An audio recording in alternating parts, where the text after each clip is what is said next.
out of your afternoon to come and talk with us a little bit about, we'll talk a little bit about just kind of like, obviously how we're feeling, how a lot of agents are feeling these days, and then give you lots of ideas for things you can do, things you can change in your business, things that are working for us and for our teams and our agents right now. Why listen to me? Why listen to us? Well, if you're a JP Woman agent, because you've talked to all of us a bunch. We're your brokerage. But if you're not, I am Cooper. I'm the director of marketing here. I have the great privilege of being able to analyze all of our brokerage data. So that's looking at a lot of the marketing performance data and the business activity data from all of our agents. So we have a kind of a special and unique access to in-the-moment agent performance and actual activity in the market, what's working, what's not working. Because we gather so much data like that, we're able to really understand what is going on in our agents' businesses. I also coach about 20, I think we're up to 25 now, agents one-on-one in terms of their marketing strategy, and I support all the teams and their marketing strategies here as well.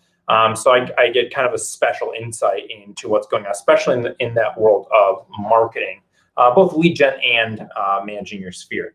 So we're going to get into all that today. We'll have time at the end where we'll turn off the recording and just have an open forum about what we are seeing in our businesses that's working, ask each other questions.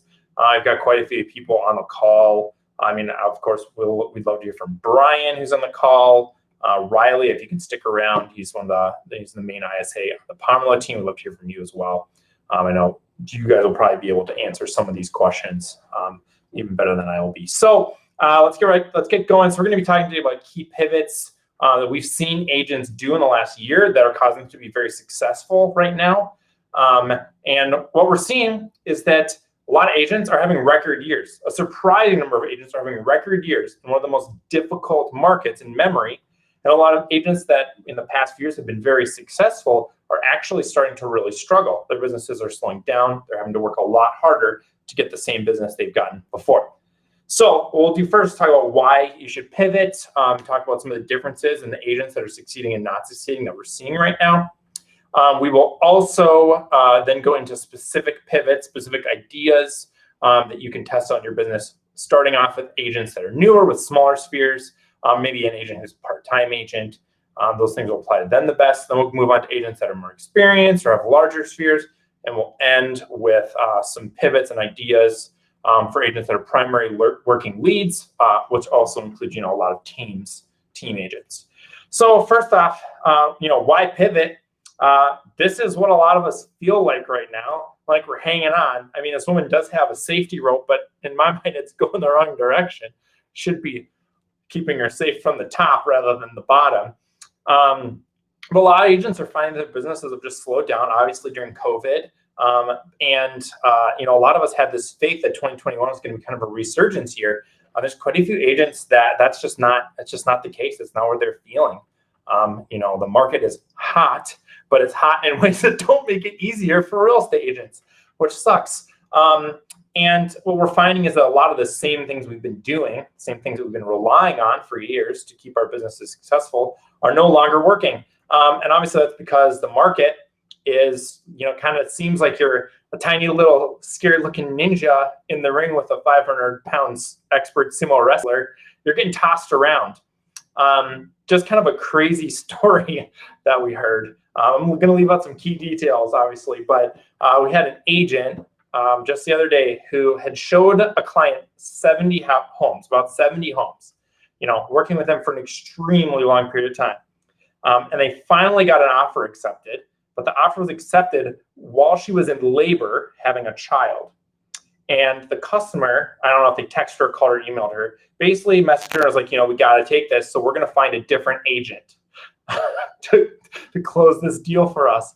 And she was like, And I believe the story goes that she closed it at 1 a.m. She closed it while she was in labor. Just wild. That's the situation we're in that we find ourselves in. You got to work your butt off and be willing to do, some crazy stuff to close deals right now. So here's the thing. Just about for every agent at our brokerage that's having a tough year, there's another agent that's having a record year. Brian says true story because I heard that story from him. Not Brian's baby, but another agent's baby. Yeah. So it's a strange dynamic because it's true that for every agent that's struggling, there's another agent having a record year, and even newer agents are having record years too. And by record, I mean better than 2020, better than 2019. So what makes the difference? And if you listen to the video that I put out, that we put out last Friday, that the difference is the agent's willingness to pivot, to try brand new things. And to fail, ultimately, you're going to fail sometimes when you try new things, but to just do totally new things, to get over their objections, their doubts, and try something new. So I want to give you a couple little stories of agents in our brokerage who are having record years. Trent Seaman.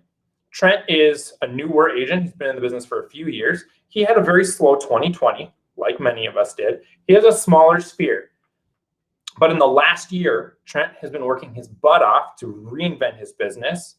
He is doing consistent newsletters with our Reach Pro marketing program with me. So sending consistent newsletters to his database, consistently doing social media marketing across multiple platforms. Trent launched an Instagram account, and he's got like 70 followers on there. That was like 2 months ago. That's amazing.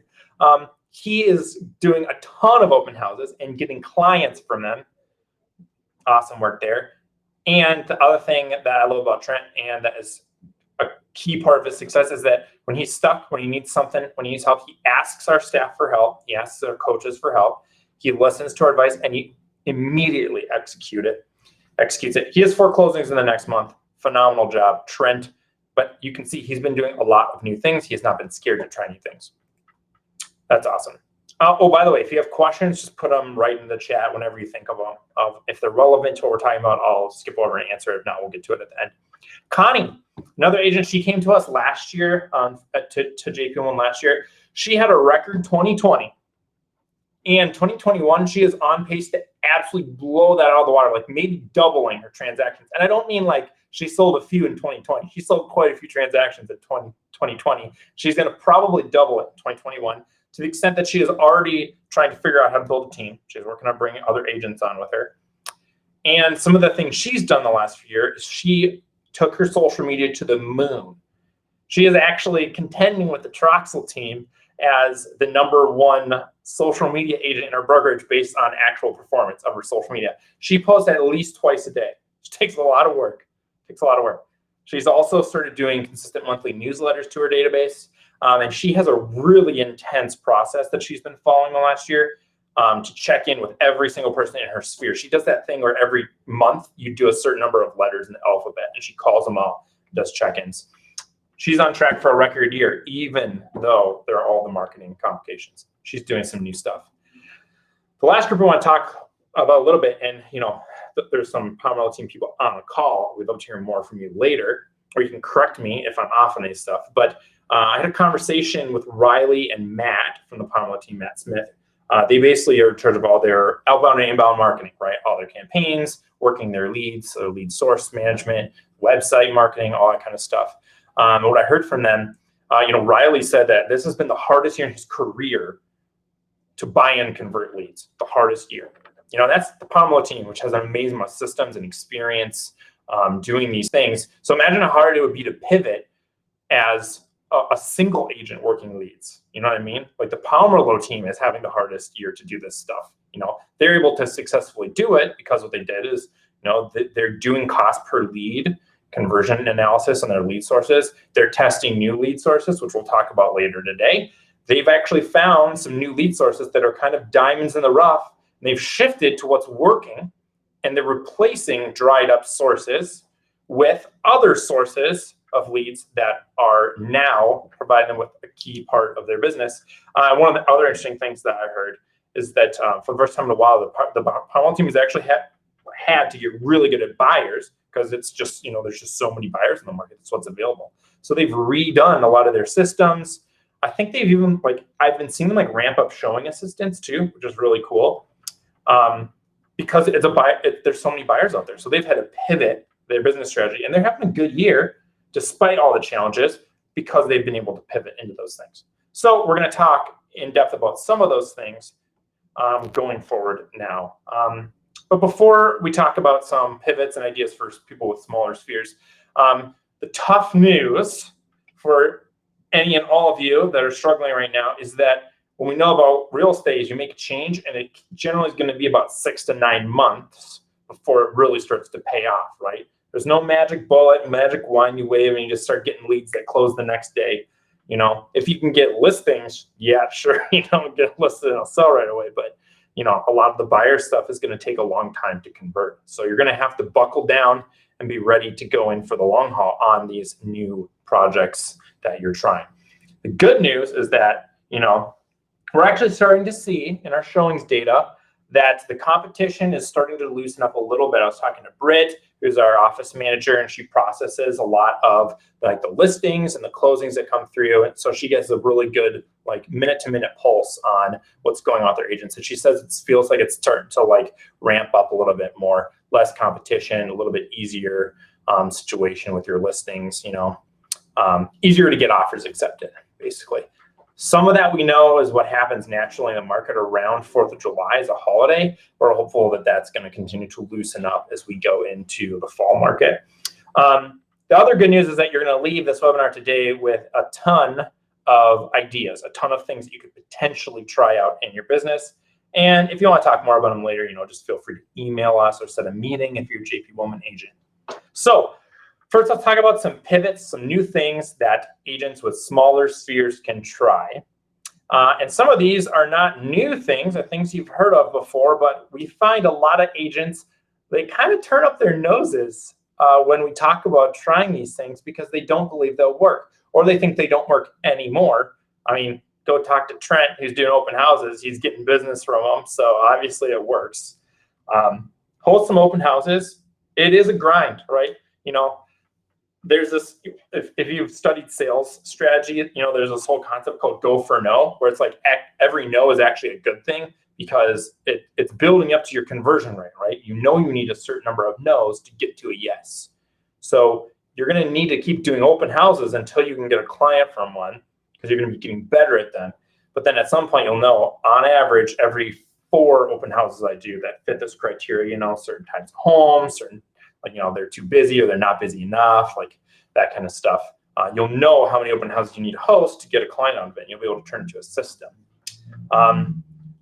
So tips on hosting open houses: put out a sign-up sheet or something. Have people enter into your giveaway. Maybe you've got an open house app or something like that, you know, that people can sign them up for a giveaway, do a giveaway, and put those people into your newsletter so you can keep them in a long-term drip. Even if they don't become your customers, you can still get them into your newsletter so you can be nurturing them long-term. We've had agents in the last year, even during COVID, farming their neighborhood, door knocking. People think that, you know, nobody wants door knocking, and it's true, but the reality is that people don't mind door knocking. It does work if you get good at it. You know, go read Ninja Selling and you'll learn about how to effectively do door knocking and be value added rather than annoying. Couple of neighborhood farming ideas that agents have tried in the last year that have been very successful. Send an introduction letter to your whole neighborhood. Simple letter. We've got a template that we can work on. But basically just introduce yourself and your family, give them a family picture, maybe of your family in front of your house. You know, if you've got a pet that people see when they drive by, put the pet in there so people know who you are. Introduce yourself as a real estate agent and do a little hook in there basically about, you know, how house values are crazy. You've seen a lot selling, let's talk. And then what we should do is follow up with a home value report to everybody in your neighborhood also, so that they can get an idea of what their house is actually worth at the time. Julie, I was talking to Julie earlier today. National Night Out is coming up. She's going to host a big chunk of her neighborhood's National Night Out. She's going to do Rip Your Floats. She's going to do giveaways. And in that way, she's going to get in touch with her neighborhood. She's going to kind of raise her profile to everyone in her neighborhood as a real estate agent by hosting a block party, basically. That's a great idea. Something you can try. All right, let's talk a little bit about your sphere mindset. And when I was thinking about this is actually something that Josh Champ was telling me about this, and you know, I kind of picture him as like our guru, our Rafiki, because he's one of our main coaches. But what he was saying is that a lot of people, you know, when he talks to newer agents about their sphere, a lot of people say, you know, my sphere is really not that big, maybe 50, 75 people in my sphere. And that is a limiting belief that's completely false. You have to look beyond what you see to realize the true potential of your sphere. And essentially, you have to realize that your sphere, yes, your ideal sphere is like these people that you're talking to every week. But anyone that you see with any degree of regularity can be part of your sphere. Church is a great example. If you go to church, there's a lot of people you see at church every week. Maybe you don't know their names, but if you worked on raising your profile in those communities, your church, your rec sports league, maybe it's a little league soccer team that you're coaching or something like that, raise your profile as a real estate agent in those areas, and people will start to remember that you're a real estate agent. Host something, sponsor something, do something where you can get people on your newsletter.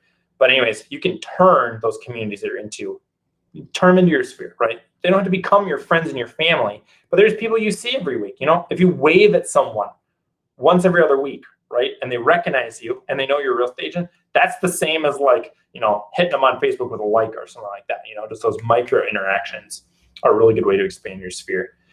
Brian is chiming in over here.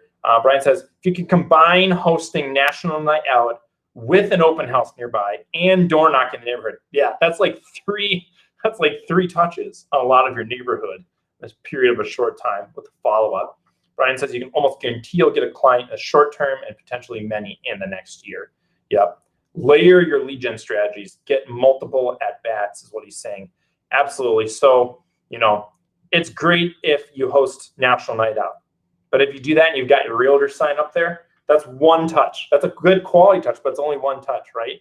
Ideally, you have a whole strategy where you're going to do that, and then you're going to do a mailer, and then you're going to do door knocking, and then you're going to follow up with another mailer. Everybody knows about drip campaigns, but they say, I can't do a drip campaign because I don't have a technology system. JPW agents should be excited because we're launching KV Core in like 2 months, so everyone will have a system that they can use to do drip campaigns. But you can do drip campaigns yourself, right? Do one product a month that touches your neighborhood, and that's a drip campaign. Boom. All right, let's talk about some of the advice and the ideas and the successes that we've heard our agents who are a little bit more experienced or have larger spheres. This is something Brian and I were talking about the other day, and everybody knows the stuff about the real estate market, right? Everybody's seeing it on the news, they're seeing it on social media, they're hearing the buzz. There's, there's like a house in my neighborhood on the way into my house, right? And went on the market, and it looked like they're having a house party every day. So the street was full of cars, sold for like crazy amount of money, And then a month later, their next door neighbor had a dumpster out in the front yard, and they had free stuff on the curb. And I was like, I bet those guys are going to list. Sure enough, now their house has a for sale sign and cars lining the street, waiting to get in there to do a showing on that thing. And it'll sell for a crazy amount of money. But everyone in your neighborhood experiences that. Everyone knows about it, and everyone is considering their home equity right now. Send everyone in your sphere a detailed home value report. It'll take some time. NAR, if you log into the NAR portal, I can't remember what is it. It's like NARPR.com. Every used real estate agent has a login to that website. It's like part of your dues that you pay. You get access to that. They have, you go into reports, they have a really robust, like a 19-page home and neighborhood report. You can just put their address in there, and it'll automatically put your picture and your contact information in that report, 19-page report. Go and stick those to people's doors, something like that. So send everyone in your sphere a detailed home value report, and get them into a drip plan of follow-up touches where you're going to send them a home value report. Send them another mailer later with your plan saying, your house is worth a ton. You probably have a lot of equity in it, but most people are scared to consider a move because they're worried they're not going to get another house. Here's how I can get you another house based on my successes this year. Here's how I can help you find a rental property that you'll be happy in. Whatever it is, come up with a good plan to explain to those people to get over some of their objections about just market fear. Do those drips, follow up to that with door knocking with the same people, So get it in people's minds that are in your sphere or in your neighborhood about their home value and help them make a plan. Because there's people, ideally what you want to do is like take all the people that maybe would consider moving in the next 2 to 3 years and get them to see that like it's never going to be a better time to list. There might be better times to buy, but there probably will never be a better time to list in the next few years than right now. You want to engage those people and get them to be confident enough now to actually let you list their house. Brian chimes in again. Brian said he literally just had lunch today with a guy who told me that 2 years ago he sold and bought only because Brian told them what they could sell for, and he had no idea. It made no financial sense for the family not to sell, right? You're gonna probably find people like that, right?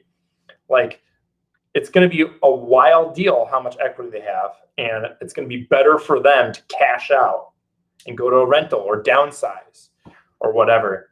Yeah, Brian says your sphere has no idea what their home is actually worth right now. And let's be honest, I mean, like, I bought my house through Redfin a while ago. Part of it was like me analyzing their business model, you know, and they're still sending me emails about my home value, you know.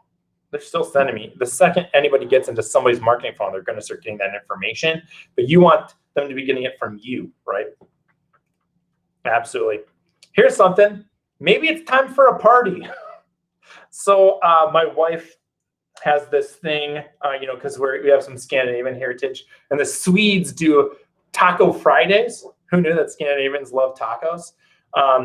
But so my wife's just like, hey, let's just start doing this thing where once a month we just say open invitation to all our friends and family. If you want to come over on this Friday night, whatever it is, the third or fourth Friday of the month, you know, we'll have taco meat and taco shells and some drinks. Bring a taco topping. And we have like 20 people coming to our house tomorrow because nobody has anywhere else to go still, and they're so starved for social activity. It's like, it's time for a party, people. Plan a party. Plan a block party. I guarantee you a crazy number of people will come because people are so starved for social interaction. There's a lot of pent-up social demand right now. Here are the tips. Use Evites. You know, use some Evite, free Evite system online. Eventbrite is what my wife always likes to use. The key to that is they have to sign up with their email address, but you share your Eventbrite, you know, your Evite invitation via social media and text message. That way you can convert people who you only have their phone number or you're only connected on social media into email subscribers, right? Convert them into newsletter subscribers so you can email them your newsletter and your giveaway every month. Boom, that's the key.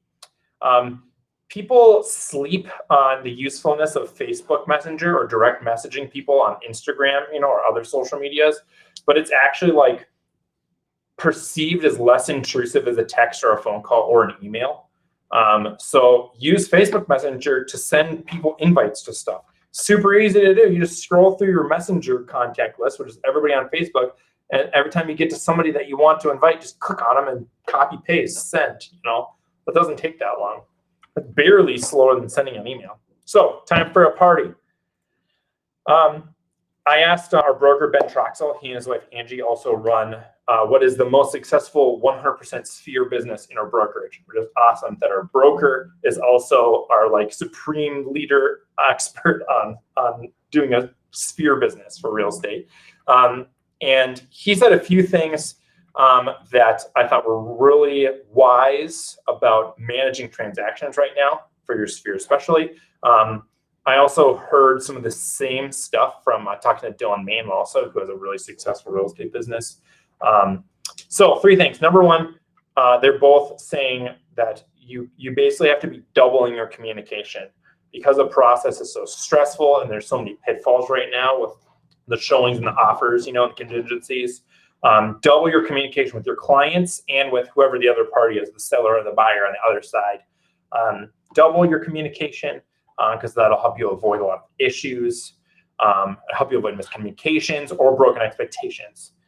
Double check every step of the buy or sell process to make sure that, you know, you've got all your T's crossed and your I's dots because, you know, once again, things are moving at such a quick pace. There's a higher instance of errors being made. And the other thing I thought was super wise advice was just like, it sucks right now to be a buyer. And although for sellers, it's really easy to sell at top dollar, it sucks for them too, because they basically gotta, you know, as quick as possible, get all their crap out of their house. And then like, you know, you put your house on the market and you can't be in it for a couple of days during, you know, as early as possible till as late as possible, because you're gonna have showings the whole time. So it actually sucks to be a lister in a lot of ways too. So like, be ready to just say that, be ready to just sit down with your buyers who are on house number 70 and just be like, guys, this is the worst. The market is so crazy and it sucks, but we're going to keep trying. We're going to keep trying. We might have to pace ourselves. We have to reset our expectations, but we're going to keep trying. And it's okay to say that it sucks or that it's the worst. All right. Let's talk a little bit about agents that are chasing leads. Sometimes we use flippant language like that, lead chasers, because it's pretty hard. We really expect agents that 100% work leads. It's hard, it takes a lot of work, a lot of panache to be able to navigate it, because you really have to be willing to pivot a lot. So our first advice to agents that primarily work leads is it's a good time to double down on your sphere. In a market where it's the hardest market that we've ever seen to buy and convert leads, why not refocus your business away from paying some big daddy company for all your business? Double down on the people you know. Go back to your spreadsheet, your CRM list that's tagged as sphere. Update that puppy. Like I said, look beyond what you see. Go into your church directory and find every person there you've ever had a conversation with that you think likes you. Put them into your database. Get those people into your sphere. Go back to your, like men's Saturday morning basketball league email list that you're on and pull all those emails of all those guys that you like and put them into your database. Do the research to find their address and their phone number. Update your sphere list. Send all those people a detailed home value report. Because the reality is, once you get them into a little drip with a home value report, follow up, a phone call, a text, what you'll be able to do is you'll just convert them right into what you then can process as a lead. But that follow-up campaign, once you send them the home value report, what do you do the next week, the next day to re-engage them on all that stuff? Probably follow up with a question, I would say. So reinvest in your sphere. Our agents that are primarily focused on their sphere find that their sphere is way more economy proof than chasing leads. It's way less susceptible to, Zillow decides to sell your percent of your zip code or whatever off to somebody else, or another player comes into the market and your cost per lead skyrockets. It's much more dependable than that. And you're going to end up working with people rather than randos, so you probably are more likely to have a little bit of a better experience with your transactions too. All right, the next thing is, it's a Pokemon reference. Which I've been hanging out with my little brothers a lot lately, and they're like totally caught up in this whole Pokemon phase. We just did the thing where like I took all my old Pokemon cards and look at how much they were worth, and I was like, oh my gosh, these are worth thousands of dollars. And I looked again, they're like not worth anything. But you got to catch all of your user information. Every lead that you're buying, you paid money for that user data. You hear them talking about business strategy and stuff, how like whoever owns the user data has the control and the competitive advantage in the market. We don't realize it's like, it's easy to get a lead unresponsive, or a lead that's cold, or a lead that you lose. And you just kind of like toss it out, it goes into some bucket, maybe in your CRM, or you just forget about it. But like, you paid for that email address, hopefully you got a phone number and a current address for that person. Put those people on a long, slow drip campaign, because what's happening is a lot of people are burning out in the market right now, especially the clients that are working with agents that they don't have a personal relationship with. They're burning out. They're going non-responsive because they don't have confidence they're going to be successful in the market. So you can reactivate those people at some point, if they do burn out.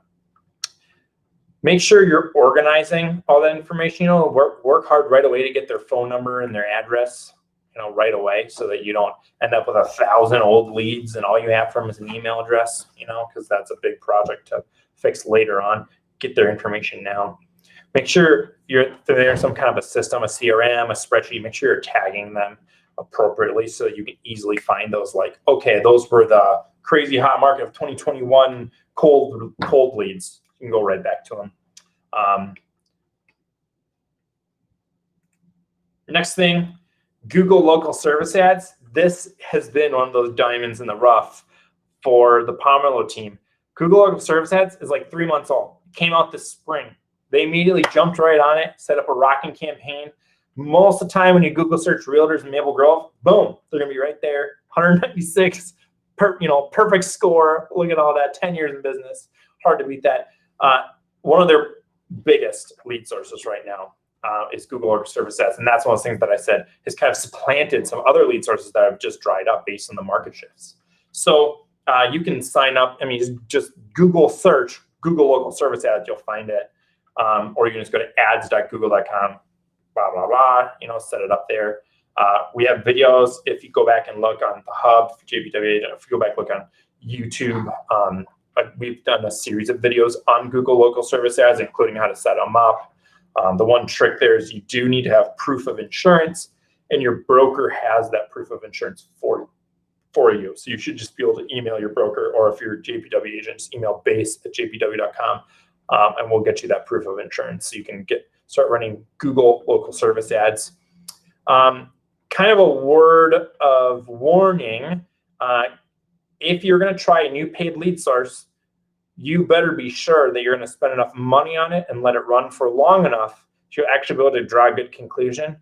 Like I go back to my nerd math brain and statistics. In order to get a statistically relevant or statistically significant result from a data set, you need enough data, right? And if you take an average across 4 things versus 400, the average for the 400 is much better, right? So we generally would recommend that you run any paid campaign for at least 6 to 9 months, and you need to be getting, if it's just a normal traffic campaign, at least a few clicks a day. If it's a campaign like Google Local Service Ads or Zillow or Realtor.com, where you're getting leads, you better be getting. Ideally, you get a lead a day, 10 a month minimum. Think about that. If you do 10 leads a month from a lead source for 6 months, 60 leads. That's just starting to be big enough for you to be able to really be like, okay, my conversion rate is 10%. I got 6 closings off of it. That would be amazing. Probably your conversion rate's not 10% though. So be ready to put some money into it and let the experiment run for long enough so that you actually can make a good conclusion about whether the new thing works. Google Local Service Ads is working for a lot of agents. It's kind of nice because you only pay for leads, so there's no way to waste your money in it. But Panama team's spending quite a bit of money to dominate those. But it's been an awesome pivot for them. It's really helped. All right, here's the next thing. This is basically how, like tic-tac-toe down into Google Local Service Ads and the pivots that the Pomelo team has made are because, they do an analysis. They pull their data for the last year. They look at their cost per lead. They look at their conversion rate against different sources. And that's how they've been able to find out that, stuff like Zillow right now and Google Local Service Ads are actually like 2 of their better channels for leads compared to the other, channels that in the past have been really great, whatever those were. I would say you need probably about, like 6 months to a year of data to do like a good overall lead analysis. But just some sage advice from Ben Trox, our broker. He says, when you're looking at your lead sources, when you're looking at, well, in his case, they analyze their Sphere business and their different activities they're doing with their Sphere. If you're getting mediocre results from something that you're putting mediocre effort into, maybe if you put an amazing effort into it, you might get amazing results, right? So that's what I'm saying. Like, when you look at some of these lead sources, maybe you're getting a lead a week from them. Does that mean that if you quadruple your spend, you'll get four leads a week? Maybe that's worth it. If you know your conversion rates, maybe you just need to ramp up some of the things that are working pretty well. They might work even better if you put more time and energy into it. For a Sphere agent, maybe that's door knocking. Maybe that's doing one-on-one appointments with people with a home value report right there, talking to them about their equity, stuff like that. So you can do that kind of analysis really in any business type. If you want help doing the analysis, set up a one-on-one meeting, join.jpwoman.com. We'll go through it and we'll help you identify, what you're working on that you could probably put some more time and energy into and what kind of stuff you could ramp down. Don't be afraid. Panama team's been doing this. Don't be afraid to start to dial down your spend in areas that aren't working. we dropped back our Google ads, our Google search ads spend, which is a bunch of campaigns I set up for them. We dialed that way back just now because it's just not converting the way it did a year or 2 years ago. Anyways, all right. So that's a lot. Rapid fire. I would love to hear from you guys. What's working for you? What's working for you right now in your business? What are some of the new things you've been trying that are working out pretty well or that you have high hopes for? I also would be interested in hearing if you guys have anything that's not working. Maybe you tried some hot new thing that somebody told you and it just didn't work. I think that's useful too, giving people your real life experience in things that, because we're all out there following people on social media, listening to videos, hearing ideas. How do we know if that stuff really works? We get to hear from people. Brian, do you wanna just hear? So they actually updated this system so that you can have an infinite number of people, not infinite, a larger number of people speaking and being able to be seen. All right, are you there, Brian? Are you there? I'm here. There. Why don't you just speak those things to us rather than me having to read your text? Yeah. Thanks, Cooper, and sorry for all of the comments. And man, that's good. These have been such good things to think about for everybody. So thanks for that. All I was saying, I'll basically read my comment here. I do talk to a lot of agents who kind of struggle with feeling like their time invested in their sphere is worthwhile. I want to throw some money at some leads. There's nothing wrong with putting money into leads at all, as long as you know your metrics, know what you're getting, know exactly what your cost per closing is, and so you know that it's worth it. But we're huge fans at JP Willman of consistency compounds, right? If you do the consistent things that don't maybe look like they're resulting in a whole lot, but the people around you, the people who have done it before, telling you, no. If you consistently invest in these little things, they will pay off long term. We're a huge fan of that. And so all I was saying was, I think of buying leads like a high risk, short-term investment, right? If you're going to invest in Bitcoin, or if you're going to invest in GameStop or AMC or something like that, you might make a bunch of money. You might lose a bunch of money. Everybody's like, oh, I should have bought Bitcoin. It's like, well, you could have bought any cryptocurrency and lost all your money on it. So you never exactly know. Talk to the people who are kind of like, all right, Bitcoin, $50,000, let's buy it. And now they're 40% backwards. Yeah. So you might make money, you might lose money. If you track your metrics, you're probably not going to lose a lot of money, but it's not a good, buying leads isn't a good long-term strategy by itself. So investing in your sphere is the exact opposite. It's the safer long-term investment, like real estate. It might not result in big money right away, but I like to prompt agents when we have this conversation to think about what they think they will wish they had done 5 years from now. Because I can guarantee you that 5 years from now, if you don't start doing the consistency compounds thing and having a strategy for how to grow your sphere wider and deeper, meaning the people you don't know as well, who don't know you as well, who don't trust you as much, now they trust you more, now they know you more, that's deeper. And then wider, just more people, by being involved, like Cooper talked about, being involved in your church, having a party, doing open houses.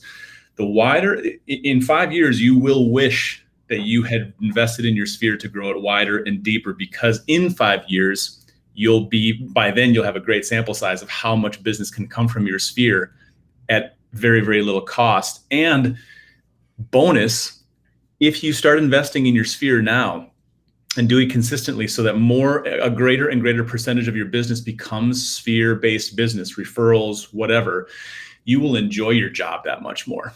Yeah. You will enjoy your job that much more, because the vast majority of your leads will be people that you know, that you like, who know you, who like you, or at least who know people who like you. And that just is more fun. That just makes real estate more fun. Yeah, it's interesting, Brian, because it's been pretty clear. Like, we've all kind of lived a thought experiment over the last couple of years here, and pretty consistently, the agents that in 2020 struggled to pivot, agents that couldn't figure out how to keep doing their sphere business, keep in touch, keep doing some kind of virtual event, that kind of stuff. People that didn't ramp up social media newsletters in 2020 are the people that are behind this year. Yep. Because that 6 to 9 month period, you got to get your irons in the fire, I wanted to chime in and say that just about exactly what you said when you said it earlier on. I was already commenting too much, so I was trying to restrain myself. But that's exactly what we saw. The people who are having killer years this year and last year are the people whose business was insulated quite a bit more because they had invested so much in their sphere. Investing deeply in your sphere, it insulates you more from up and down markets. It insulates you more from markets where there's super high pressure on commission. So right now, because agent count in the Twin Cities is so high and there's so many paid lead sources, there's a lot of downward pressure on commission, right? You've all seen that. All of us have had the temptation to try to go low to get a deal. But the people who know you and appreciate you and trust you, that commission conversation is so much easier. And so you can protect so much of your business by making more and more and more of it sphere-based. Definitely.